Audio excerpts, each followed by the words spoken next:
It's different from the case of insects, for instance. Are insects conscious? Okay, are bees conscious? It's one of the big debates nowadays is around insects and around bee consciousness. Are they?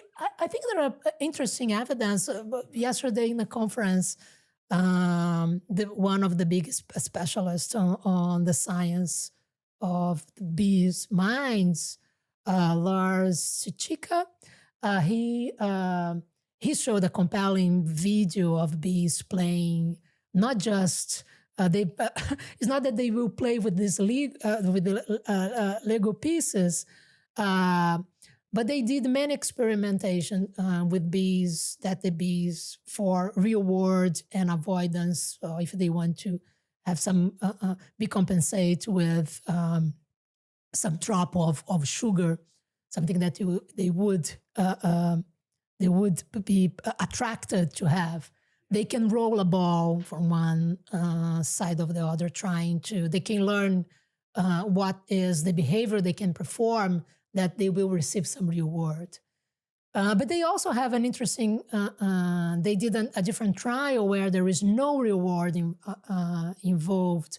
They just put the bees, there are two, they call playgrounds, two different spaces, one space with balls, that the bees could play with balls, and the other space was empty space. There is the only difference between those spaces. There is no food reward or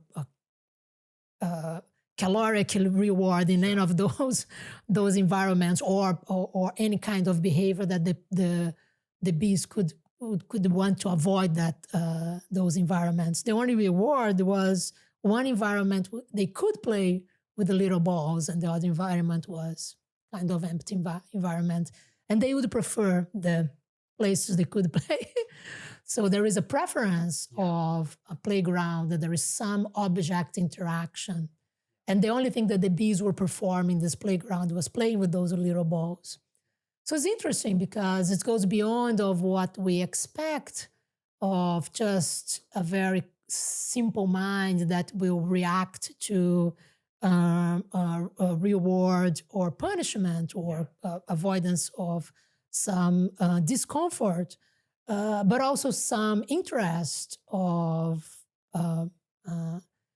have some interactions with objects that we thought in the past would require more complex mind. Okay, so the idea of playing, it's something we think that just some complex mind will have pleasure with assembling those pieces. So this is an interesting question. But is this sign of consciousness?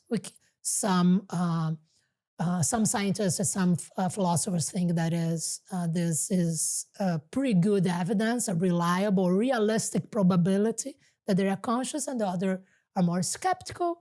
Would some scientists think that we need a better other types of evidence to confirm that insects would be that insects are conscious or not?